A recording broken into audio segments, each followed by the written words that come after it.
After I came to faith, I wanted to be what God wanted me to be.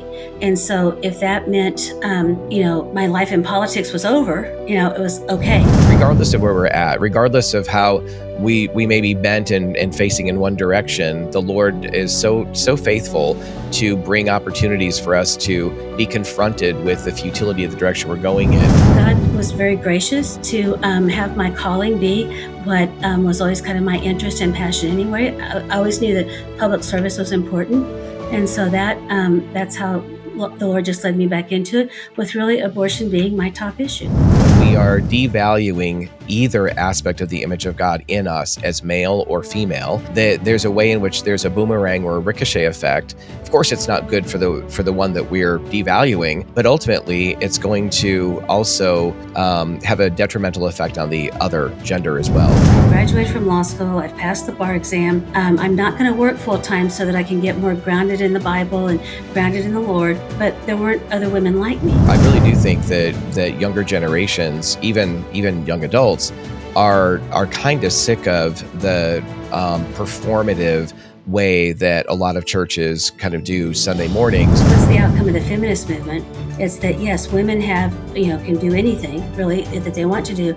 And so we sat on our men and not developed male leadership to the extent that we need to. The only beliefs worth staying true to are those that are rooted in the Word of God. I was only indispensable to my husband and my children.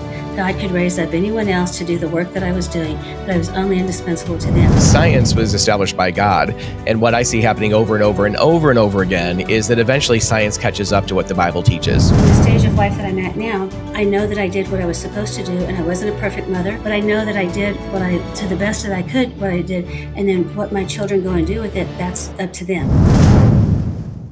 Welcome to the Love and Truth Network podcast, your guide for hope and healing in a hurting world searching for truth. Here we explore God's extraordinary design for biblical sexuality, identity, and authentic community. You'll be impacted by incredible stories of transformation, practical wisdom from pastors and counselors, and the power of God's grace that changes lives. Well, hey, everybody, thank you for joining us for another episode of the Love and Truth Network podcast. We're really glad that you're here with us today, that you're taking some time out of your day to catch up with what we're doing here on a weekly basis for this podcast. And I have a friend here who's joined us today. Her name is Cathi Herrod, and she is the former president for CAP, the Center for Arizona Policy. And we're so excited to have her here. She ran that organization for many years. She is tenacious and but also really embodies, I think, what our ministry name is, love and truth, that she's really firm in standing for what's true, but also wanting to be as whimsical and loving as possible. And, in today's day and age, that's a real challenge, or can be a real challenge, to know how to do that well. And I feel like Cathi has done that so well over the course of her career. Of course, none of us do it perfectly, even those of us who are in direct ministry, but we're trying and growing, and we're just really grateful, Cathi, that you've taken some time out of your schedule to be with us. Well, thank you so much, and I'm so grateful for your ministry and what you're doing. So I'm happy to be on with you. Thanks, Cathi. Well, we do this podcast both in audio, naturally audio. It'd be kind of an odd thing not to, but also in video. And so we have people watching and listening to us. And I would love for you to just take some time and share some of your own story with our audience of, where you were before Christ and what you were kind of, into, and what he, rescued you out of, and also just what life has been since then. You've had such a long career within CAP, but what was going on in your life prior to all of that? Well, let's see. I think I will start with I'm a child of divorce. My parents divorced when I was around 4 or 5 years old. And so I grew up living in Texas with my mother and my maternal grandparents. My father was in Arizona. So after a few years, I became a twice-a-year kid, I would say. But I grew up in that kind of family situation. And I also, my mother, my loved one, was also had mental health issues. So my childhood was one of being responsible, I would say, of, watching what the men were doing a little bit and patterning a little bit more after the males because they seemed more responsible and that type of thing. And so I also grew up in a mainline denomination, I would say, that gave me a lot of security, and that I had a belief in God, but I didn't understand who Jesus was. And I got involved. My grandfather that I lived with was involved in small town politics in Texas. So I grew up kind of, reading newspapers and thinking that it was all important and fascinating and kind of Hmm. enjoying it. So I got involved in different political campaigns when I hit my college years at the University of Texas. And, the background at the time was my dear stepmother, who's my mom, would she would hear about my church pursuits because I was a leader within my church denomination and was involved in things. And she would say one simple question to me. She would say, "What do they say about Jesus?" And I couldn't answer that question. Hmm. And my father, in my view, had had a dramatic conversion. That he had gone from being the high powered businessman to being a Christ follower and was teaching Sunday school. So I would come out to visit, and I would go to my church, but then I would go to hear my dad teaching Sunday school, and he was going through Genesis and going through knowing God, and I was fascinated to see my dad teaching, and then my mom saying, "What do they say about Jesus?" So then that gets me up to law school. And on the first night of law school, I meet my to be husband without knowing it at the time, of course. And Hmm. at the time, I was what I would call a liberal feminist. That I had, I thought I could do anything. That I bought into very much the social justice type of views, to put it that way. And so I was, kind of pursuing the world. And so I kind of went to law school by default. Sometimes I would refer to myself as being a political junkie, and all good political junkies eventually go to law school, at least at that time. So, but during law school, it was a rather momentous time in my life. Law school was the least of it all. But during law school, Mike and I got married between our second and third year. My mother, who had the mental health issues, had her kind of final nervous breakdown, to put it that way. And so, in both of my husband's parents died. When his Oh, father wow. died at the beginning of law school, his mother died a few months, about 3 months before we graduated. So law school was involved with a lot of different things going on. But in the meantime, Mike started taking me to a church that a Bible study and was in Hebrews, and the pastor was a very strong Bible teacher, Reformed theology, and so I started going to that church to find out what was it about this Jesus. So a lot of times I would say the verses about putting off the old and putting on the new. That I can remember, I think in the backseat of my parents' car, my mom and dad, and I just kind of announced to them that, well, I've left my church, and I was kind of like, okay, whatever you have for me next, God, I'm on board for. And so that was kind of how I came to being a Christ follower. And I almost dropped out of law school because I thought, well, this isn't what Christian women do, go to law school. This was 40 years ago, or more than that, 45 years ago, I guess. And not that, I don't know how long ago it was a long time ago. And my wife's father said, don't drop out. You don't know how the Lord's going to use it.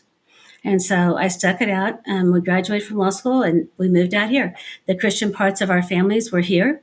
And so we moved out to Arizona without jobs and fresh law school graduates to see what God had for us.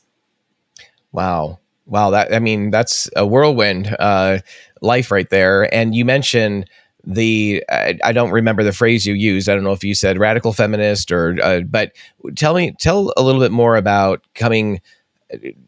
That's a big departure to kind of begin to shift, at least, or I don't know what was the process like to realize, wait a minute, this isn't, I don't need to kind of embrace and fully stand in these particular places. Not that some of the origins of maybe first wave feminism, or whatever, there were some really good things about valuing women and caring for them and seeing them as of equal value to men, those kind of things. But of course, it's gone a long way from there. But talk a little bit about where you were at in your perspective and what it was like to kind of surrender maybe some of that aspect of your beliefs when you became a Christian. Well, I worked for liberal politicians. I did campaign work during undergraduate years. And then I spent a year in Washington, D.C., working for a woman who was a PhD, MIT, Radcliffe type of graduate. And so Mm-hmm. when I went back to Texas, she said, well, don't let them take out of you what she had poured into me. So I would say I was pro choice on abortion. I had just bought into, I was a part of the church I was a part of. and it's a church that I have great respect for still. It taught me a lot about sovereignty of God and things like that. But I just bought into the social justice thing and into the Democrat line. Of course, at the time I was in Texas, and it was very Democratic at that time. And my grandfather had been a Democrat, and so I followed that. My father was a Republican, but I didn't follow that. And so then I'm in law school, and I want to find out about this Jesus, and I have my mom and my sister, and they are more conservative, traditional Christian women. And so after I came to faith, I wanted to be what God wanted me to be. And so if that meant, my life in politics was over, it was okay, because I wanted to be Mm, obedient to what God would have for me. So that, and I should say on the abortion issue, I should also say that I was pro-choice on abortion, but I I also had a loved one that when I was 19 years old, she told me about the basically illegal abortion she had had when she was 19. And mhm, I saw that loved one and what that having that abortion did to her. mm, So it took me a while to understand that abortion, not only takes the life of a baby, but it also hurts women. And yeah, so that just kind of gave me a passion. And of course, I was in my world. I had certainly friends, Christian friends who had had abortions and who had suffered from it. So I started to see both sides of that issue, and knew that being pro-choice was not the answer, kind of thing, and that God's the creator of life or he's not. So it was really stepping away from it was really more into, okay, what would the Lord have for me, and then trying to, okay, how do I do this being a Christian woman? Because here I am, mhm, I've graduated from law school, I've passed the bar exam. I'm not going to work full time so that I can get more grounded in the Bible and grounded in the Lord. But there weren't other women like me. It's kind of, I was just different than most of the yeah, Christian women in my circle. And so I thought, oh, well, I'll be a teacher. Well, I am not a teacher. I'm just not. And the joke in our family is that I tried to teach third grade Sunday school one time, and I was so intimidated by those third graders that I got Mike to do it most of the Sundays. So I just, yeah, that's not. I'm more of a strategist and a worker and that type of thing. So I just kind of, okay. I wasn't going to teach Bible study. I wasn't going to do, what was going to be my role in the church. I thought I might do like mm, wills and estates or that kind of thing, but that wasn't where God would have me. yeah. And, I had the privilege here a few weeks ago of interviewing Nancy Piercy, and I'm just reminded in a way, of some of her story of just being an atheist and thinking that Christianity was ridiculous and there were no answers there. And a lot of that was because she asked a lot of great questions as a kid growing up of leaders and pastors, others that should have good answers, and they were just dismissive. They didn't present good facts to this young woman who was really searching for truth. And so she kind of went off in a lot of different directions, but the Lord eventually brought her back really through Francis Schaeffer's ministry and Mhm. organization. And, but it's just amazing. I think I'm just reminded as you're talking a little bit of her story and how, regardless of where we're at, regardless of how we may be bent and facing in one direction, the Lord is so faithful to bring opportunities for us to be confronted with the futility of the direction we're going in, and the absolute promise of life and fulfillment in the direction that He's wanting to lead us in, yet without showing us all the ends of what that looks like. I mean, rarely does He show us a whole lot more than the next step we need to take by faith. And what was it, Cathi, when you came to faith and you kind of moved through this process? What did you wind up eventually doing in terms of work once you and Mike got married and you finished up? You passed the boards and all that. What did you wind up doing after that? Well, I did. I worked part time at a bank in the trust department, thinking that, oh, I'll learn trust and estate planning, and then I can do that on a part time basis or that type of thing. And then Mike had basically taken over a solo law practice. So I actually did all of his secretarial work. And I was forever asking him, how do you know how to do this? Because Mike actually knew how to practice law, where I just kind of got through law school kind of thing. And so, Hmm. what happened, we had our first child, and, we wanted that to be, the priority and for me to be at home. Yeah, But all of a sudden during that time, this is like the mid to late 80s, all of a sudden Christian women were getting concerned about politics. You had Pat Robertson running for president in yeah, 1988. My dad had gotten involved in that. You had Beverly LaHaye having found Concerned Women for America. And so I would listen to Beverly on the radio driving home from work. And so all of a sudden it was, yes, there was a place for Christian women to be involved in praying for our families. And there's a book called Lobbying from Your Kitchen Table. So all of a sudden it was like, oh, this is okay for me to be involved in. And so Mm, just through a process of different steps, God led me to being the Arizona director for Concerned Women for America. It was a totally volunteer job, out of my house with other women, and so I did that for 7 years, and learned a lot about Beverly LaHaye, who's now with the Lord. She was a model of what it meant to be meek, the biblical definition of meekness, and how to conduct yourself in the public square. And so there were some other women. Janet Parshall was one that I learned a lot from those women as far as how to do this Christian woman thing instill in the politics. So, God was very gracious to have my calling be what was always kind of my interest and passion anyway. I always knew mhm. that public service was important. And so that's how the Lord just led me back into it, with really abortion being my top issue. Yeah, that's amazing. I've had a couple of opportunities of being on Janet Parshall's show. I was actually in DC with my family earlier this summer, and someone had set up a meeting, an interview on Janet's Mm-hmm. show. I mean, she's just a long time voice in these Mm-hmm. matters, and so full of grace and truth, so full of that well balanced Yes. perspective, and but incredibly courageous as well. So it sounds to me like, as with my life and so many others we know, it just sounds like, as I look back on the little bit that you've shared about your life, it Cap kind of wound up being like God drawing so much of your background together to be used in that season and that moment. How many years again did you work for Cap? I worked at CAP for 28 years, and Wow. another important part of my story is when I was doing Concerned Women for America, I basically kind of went through burnout because I had two young children at the time. My husband was an attorney trying to make a go of his practice, and our Mm, family life revolved around me and the Lord's work that I was doing, yeah. the Lord's work. And so family life revolved a lot around me instead of me being the mom that was making everybody else's life work. And so I felt like, the Lord just kind of, almost like sat me down at home, that, my time in CW was over and it was time to focus on the home front. So for about 3 years, I was homeroom mom, and I did those types of things, but I didn't have any commitment. And so then, it came about for Lynn Munsell was recruiting me to come to Center for Arizona Policy. And frankly, I was scared. I didn't know that I could keep my priorities straight, that how much would Mm, I dive into it. But I had the blessing of my hours at CAP started. Well, I started as basically the lobbyist, the legislative counsel, and my hours went up as my kids got older. Because I never intended to be CAP president. I never thought I would do yeah. that. I said I would not do it. That never say never kind of thing. And so it was just a gradual process. But yeah, but very much knowing that this is what God had made me to do after being a wife and mother. And I had on that first grade field trip where I had another mom say that the international students ministry she does, that it was God making giving that she did that after being a wife and mother. And so I was like, oh, okay, I can do this and just keep my priorities straight. Yeah.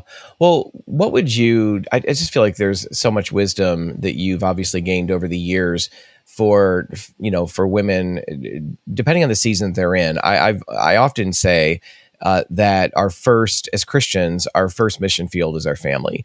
And, Melissa, my wife, being a licensed counselor, and me doing a lot of pastoral coaching and counseling, I've certainly have heard over and over and over again from pastors' kids, missionary kids, kids that had moms and dads who were heavily, heavily involved in the church. I've now some of them had great experiences, but the ones that had great experiences were the ones whose parents made their home the priority and it was the primary mission field. The ones that had lousy experiences and really challenging experiences are the kids that felt like they were getting the crumbs off the table of what everybody else got, kind of in ministry, and so that what would you say though to moms, to maybe even single women, maybe women entering into, I just had a conversation with a woman who's entering in at a very early age, really mid 40s, into an empty nester situation, where a child is going off to college, and now they've raised them and they still want to be heavily involved in their life, but now they're wondering, God, I really want to be involved in what you're about in your kingdom and what's next for me. So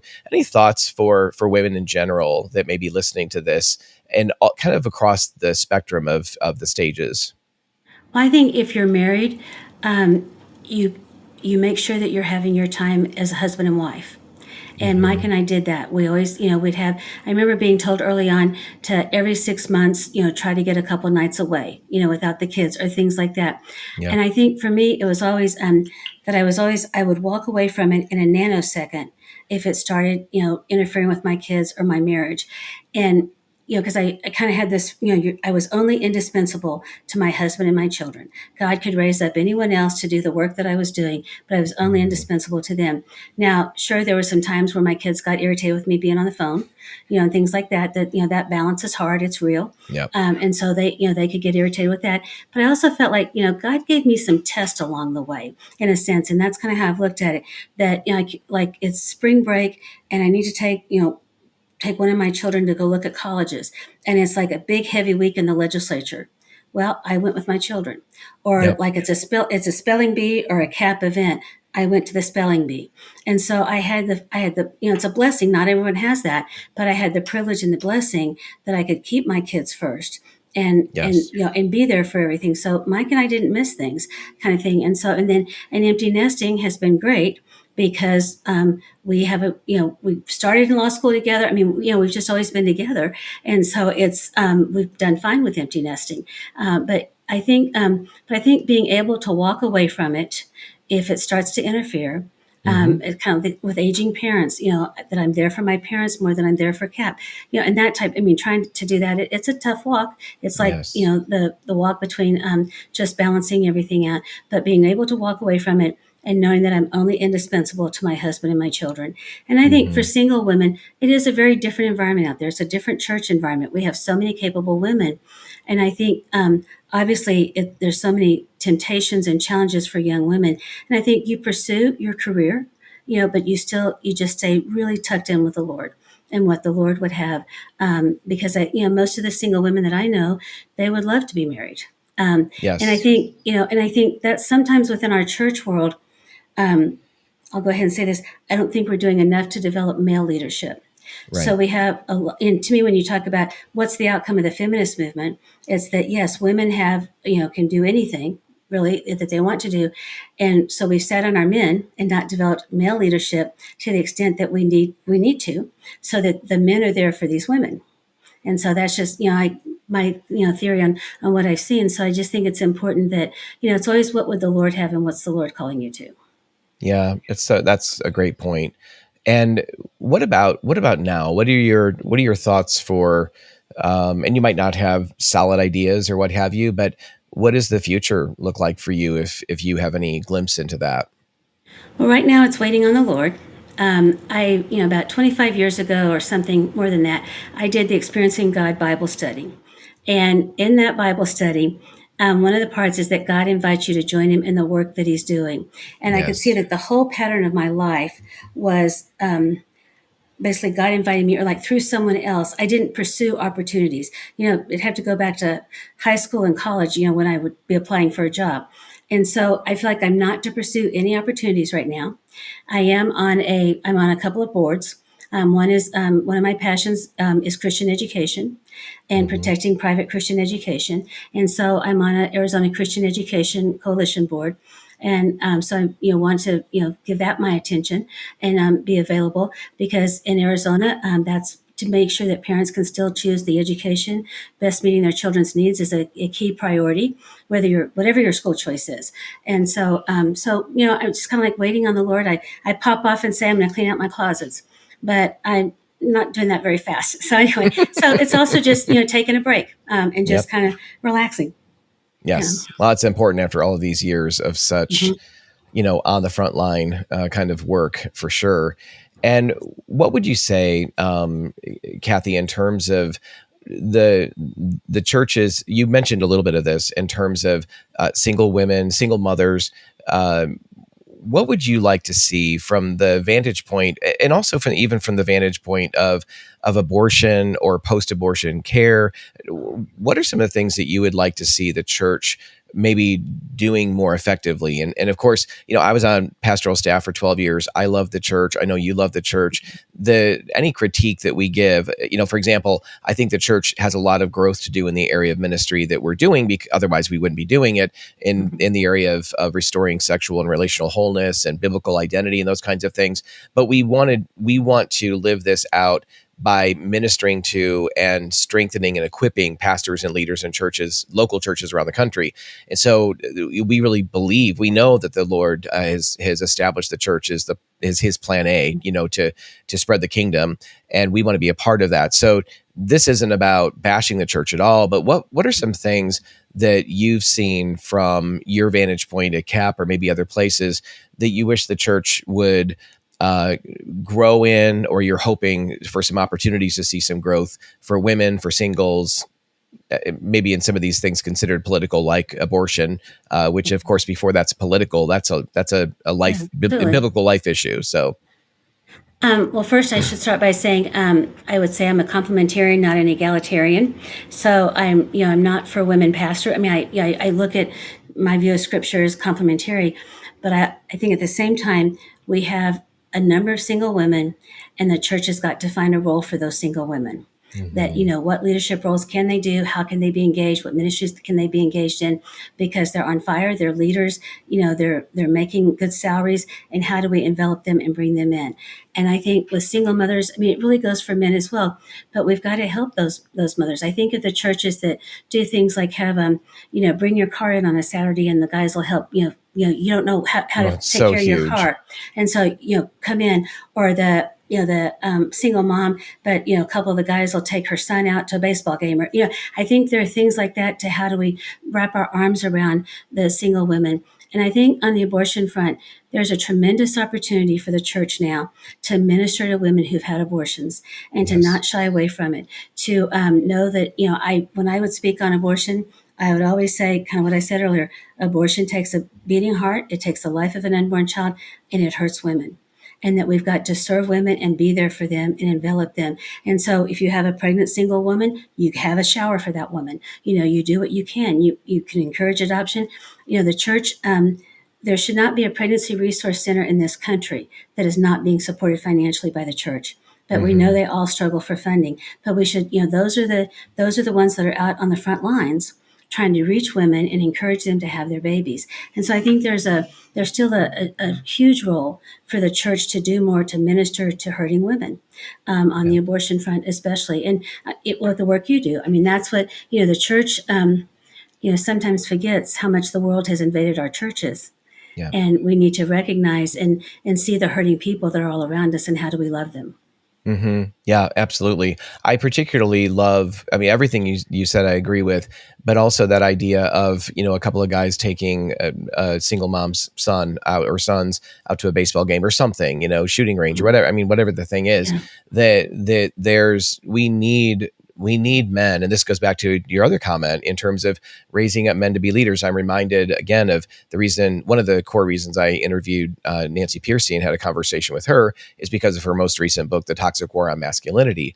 And so just understanding that when we are devaluing either aspect of the image of God in us as male or female, that there's a way in which there's a boomerang or a ricochet effect. Of course, it's not good for the one that we're devaluing, but ultimately it's going to also have a detrimental effect on the other gender as well, And so that idea, though, of caring for single moms, but their children as well, I see that as being a huge opportunity for the church, for sure, and reaching that next generation with, reaching out to them. Some of the stuff we're hearing about now in Washington, D.C., of these kids and gangs running around D.C., these young boys that are just are fatherless and are just kind of out of control. Well, what can we do as a church to really help not establish so much control as establish love and connection and concern and care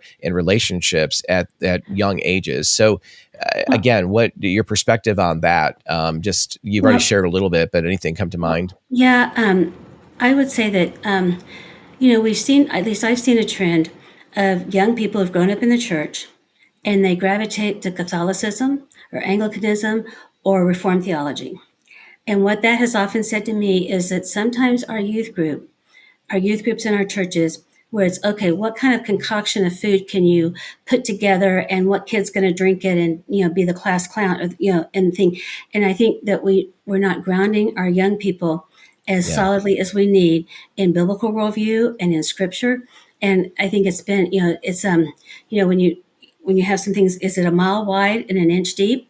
And so I Hmm. think we need to do more on a biblical worldview front, that I think the young people are crying for that, and have a firmer foundation, so that when they Yes. do go out in the world, they have a much firmer foundation than they do, Yeah, than I've they seen that have. over and over again as well. Like there's a longing for substance. There's a longing for substance, especially when that's also connected to relationship. So Mhm. there's so much opportunity for us. I really do think that younger generations, even young adults, are kind of sick of the performative Yeah. way that a lot of churches kind of do Sunday mornings, and they're looking for much more substance, and they're looking to be called up, even to be called into something hard and difficult. It's not Mhm. that they're shying away from that. Yeah, we all there may be a tendency toward taking the easiest road or somewhat being lazy or whatever, but all of us have something in us that wants to be challenged for more, and we want to do that in the company of other people that are doing the same Mhm. thing. And so I think that that's definitely something I'm seeing a desire for. Our boys, our sons went to Worldview Camp at Arizona Christian University in June, Mhm. and just had an amazing time. They've been at other camps, and they love our church camp. They love all those connections. Our church, I think, does a great job, but there's also that longing for many students Mhm. to get into the meat. And I wasn't sure. Melissa and I were like, I hope that I knew it was going to be a lot. There were going to be a lot of lectures. There was going to be a lot of information that they're taking in, and I was just hopeful that they'd really be receptive. And they came out of there, and they couldn't stop talking about camp. And just the other day they were talking about it again. And here it's been quite a long time since, and it just had a huge impact Mhm. on them. And we've already signed up for next year for them to go as well. So that idea of substance and get taking in really good content that equips us and arms us, and is more than just a fun, good time. That's great too, and you can incorporate those. But we need more than that, and we need the substance, and that, of course, transcends even beyond young people, obviously, into, I think that's part of the formation of men as well. Young men becoming men is Mhm. also being raised up to a challenge, into something that's bigger than ourselves, and something that we actually just can't attain to all by ourselves. We need the community to help Mhm. us with that. So, yeah, there's a lot of great things that you shared on that, Cathi. What would you say some of the some key things are that you learned from your time at CAP? I mean, I'm sure that Mhm.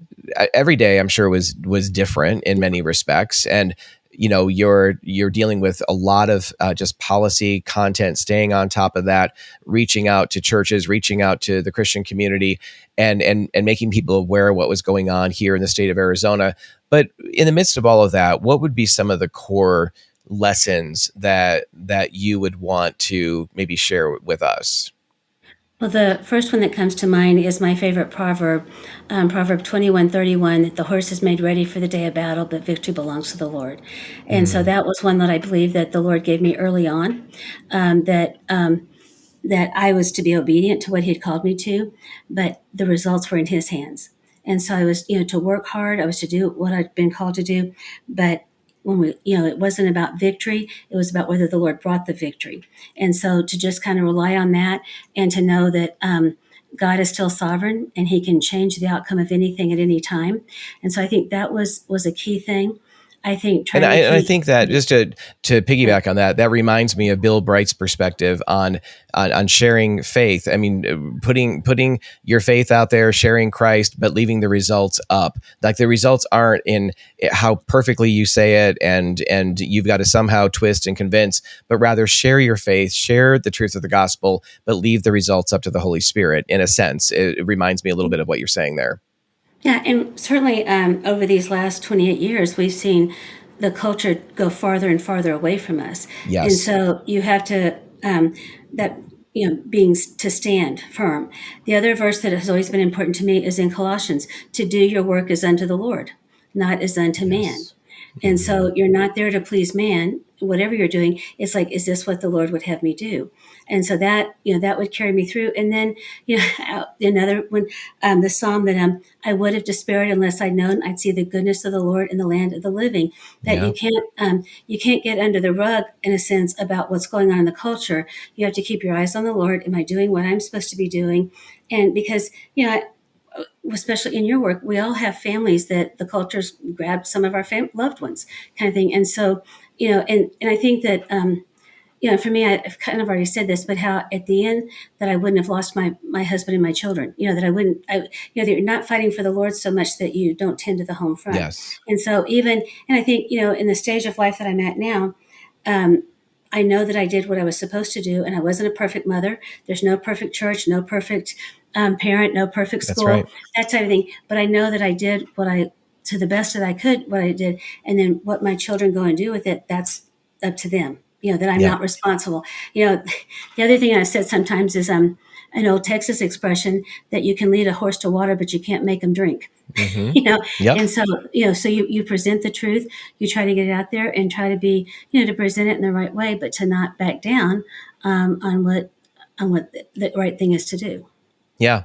Melissa and I have been around you and Mike a few times. And one of the things that I've been impressed by is just how you guys just seem to be good friends. It's one thing to get along in front of other people or whatever. We can all kind of do that. And sometimes it's not very genuine or whatever. But, Melissa and I certainly tend to get a pretty good read on people pretty quickly. But we really appreciated just your ease together and the friendship you've had. Of course, I didn't realize how far back your relationship went when it started. But what would you say about I love what you said about the priority of family, and I think that should be true for fathers and husbands as well, making a priority of their wife and their children for sure, above everything else. Really, that this has to be a priority. If it's getting in the way, if it's something needs to shift, that enables you to still be very connected here.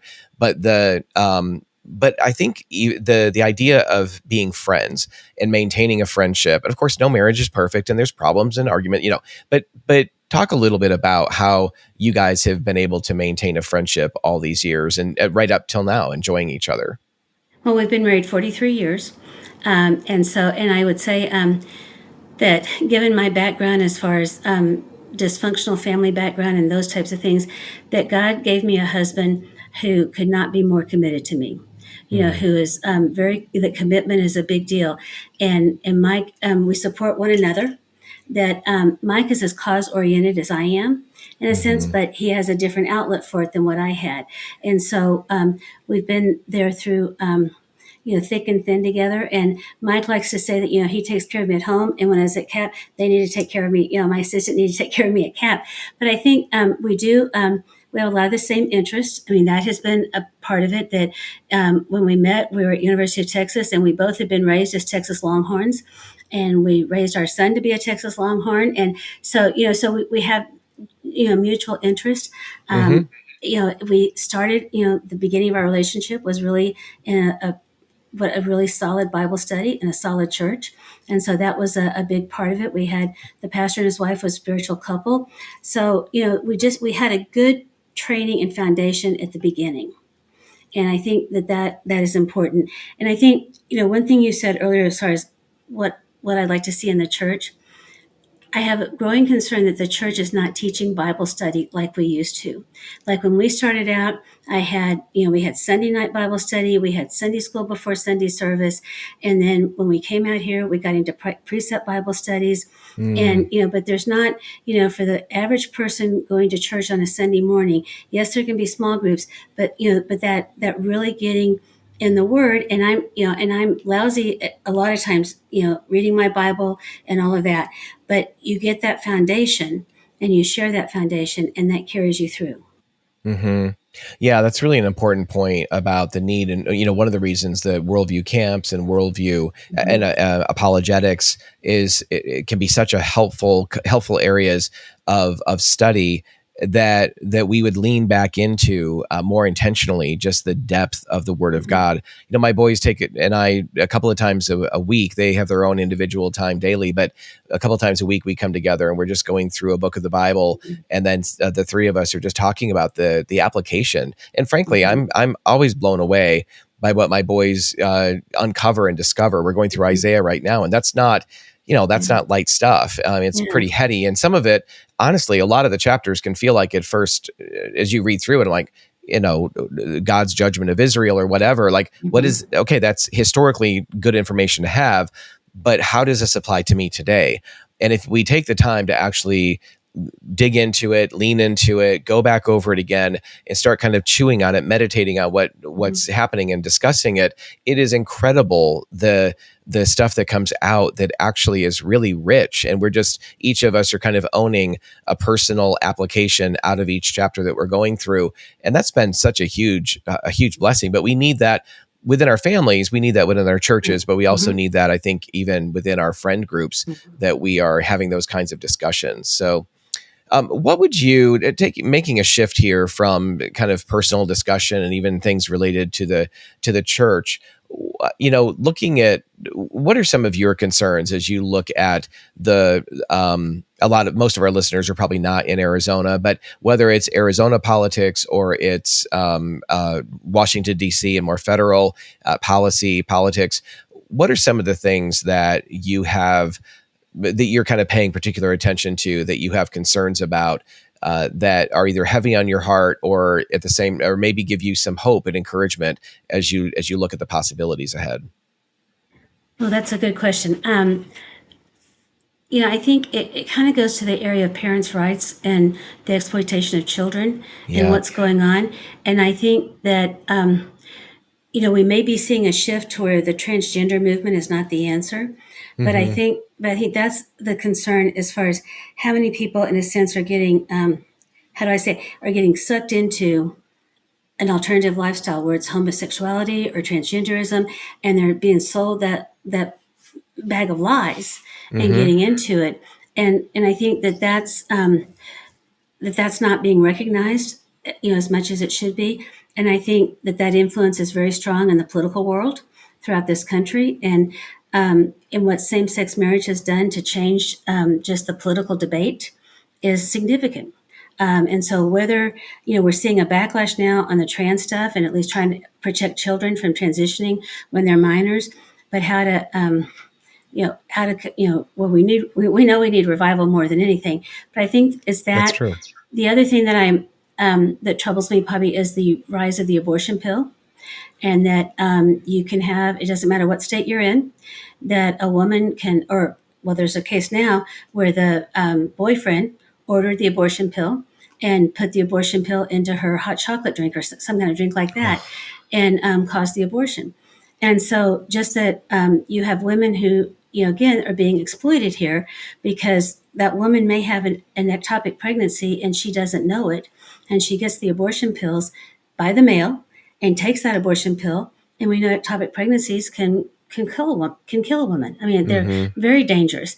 And so that, I think, just that the rise of the abortion pill, of the growing acceptance of homosexuality that we see throughout the land, and even I think within the church, that I think parents don't always have the support they need when their children are going through some of this, because there's still not a lot of recognition that this is real and it's capturing our kids. So I think those are the things that come to mind the most. And I think also, how do I want to say this? The word evangelical, that how that some who claim, when you see statistics about evangelicals and this or that not all of that's evangelicals. There may just be Right. conservative libertarian politicians or political views, but they're labeled as evangelical when they're not. And so I think, again, we have to stay true to our beliefs and be careful how we communicate. And I think that's, the other thing is how, that we communicate better. And when you even Yeah. like, the tension between grace and truth, and love and truth, and how do we balance that? That I think that's just an ongoing challenge. Yeah, I hear you. And backing up to what you said just a second ago, when you talked about staying true to our beliefs. And of course, the only beliefs worth staying true to are those that are rooted in the Word of God. Everybody has beliefs about this or that. Everybody has an opinion about one thing or another. Some of those are really good and solid. And then others are just ideas that we have that, I don't know, maybe fine for me, but not some. But when it comes to the Mhm. Word of God, and I always encourage parents when they're talking with, their kids that maybe are not interested in following after Christ, or they're getting off in the weeds or what have you, the really a way to, one of the things to communicate is, this isn't just a matter of my beliefs. This is a matter of what the Word of God reveals, and so therefore that's why I'm putting my beliefs there. But there has to be, in order for life to really have meaning, in order for life not to simply be this nihilist, we all just kind of go away when we die, and there is no life after any of that. Well, that's not what the Word of God teaches at all. And the idea, I saw a meme the other day on the internet that said, I don't have enough faith to believe in evolution. This idea that to me, it's just mind boggling that with all of the intricate details of just everything in life, of whether it's animal life, plant life, human life, the intricate nature of it, the idea that there was a belch in the universe and somehow this all came about over millions of years of just happenstance is insane to me, honestly. I mean, it just doesn't make any sense. But the idea that there is creative design, and that someone has been really intentional about putting this in place, and of Mhm. course that goes right back to the scriptures, and that because of that there is meaning and purpose. Because of Jesus coming and dying for us, we have a way out of this mess that we're in. The fact that he is the way, the truth, and the life, and no one comes to the Father but through him, that it provides a pathway of hope. And for me, as you know, Cathi, I mean, just coming out of this life of living for myself and living in such brokenness in my identity and sexuality, and just getting so caught up, not even, and people just need to understand that this isn't about, oh, I'm just so sex crazed that I'm getting off and all this stuff. It's that we're looking for love. We're looking for meaning. We're looking for something that's going to fill in the pain and the gaps and the emptiness. And we're taking legitimate needs. People hear this all the time on our podcast. We're taking legitimate needs that God has given us, and we've learned to meet those in illegitimate ways. And now, so many times as adults, part of the challenge and the role that we have is with Christ and with the body of Christ, and walking in genuine vulnerability and openness and transparency with others prayerfully. We have that opportunity to really learn to meet those legitimate needs in legitimate ways, in ways that actually breathes life into us and doesn't leave us feeling ashamed and dirty, smearing our conscience, that kind of thing. But learning to make that shift, I think once I really got a taste of that, and I recognized the goodness and the wholesomeness of that. I still have a flesh that's tempted by, stuff of the past. It doesn't have a grip on me like it used to, but that flesh is still there. But my goodness, I never want to go back to living out of that mess when God has done so much to redeem and bring so much value into a life I never even could have imagined. I didn't think when I was younger I probably would even live to see 30. Now I'm 59. I mean, that's only by the grace of God. Well, and the amazing thing too is that our biblical beliefs are all backed up by social science data. That's So right. that, the social science, all those studies, they still say that children do best with a married mom and dad. Yep. That the ones that are the most content are people in husband and wife marriages and are going to church. And so, all of that, I mean, there's so much fascinating research coming out from Brad Wilcox again, with just how, or Katie Faust with them before us, that it's the intact family that is still the best family environment and where Yes. all members of the family thrive. Yes. What That's God right. designed. Yep. It's true over and over again. I just said to someone the other day, someone was asking me about, off the cuff. I was in another state just doing some ministry, and somebody asked me about kind of the convergence or so you basically are saying we need to embrace faith instead of science. I'm like, hello, the science was established by God. And what I see happening over and over and over and over again is that eventually science catches up to what the Bible teaches, even if there's some lag time and we think, oh, there's this disagreement between scripture and science. Actually, no, we just don't understand how God has gone before us, and the scriptures actually teach something, or there's some piece in here that's supernatural. That's why it's called supernatural, because it's not natural, But yeah, I see science over and over again coming along and verifying what the scriptures have taught, just to your point. So, and we're big Katie Faust fans around here. We love her. She's been on our program a couple of times too. So we think the world of her. So, well, Cathi, I am just so grateful for you taking the time to come in and just share with us. And again, just so many years, 28 years at Center for Arizona Policy. And you were amazing in that role. And I know that I know you've left it in good hands and grew it to a place where you could hand that over, and it was important to hand it over well. And so I'm just excited to see how it continues to grow and how Arizona benefits from that. But also I'm excited to even, personally from time to time get to see what God's doing with you and Mike and where your life leads to from here. So thanks for joining us. Well, thank you for having me. And, anything I've done, it's all the Lord, and to him be the glory. Right. So absolutely. Grateful for your ministry and your work. So thank you. Hey, thanks so much for joining us for the Love and Truth Network podcast. We hope that the stories and insights shared have ignited in you a sense of God's powerful love for you and given you encouragement for your own journey toward relational and sexual wholeness. Remember, transformation is absolutely possible when rooted in grace, truth, and authentic biblical community. Subscribe today, share with a friend, share with your pastor, and we look forward to seeing you in our next Love and Truth Network podcast.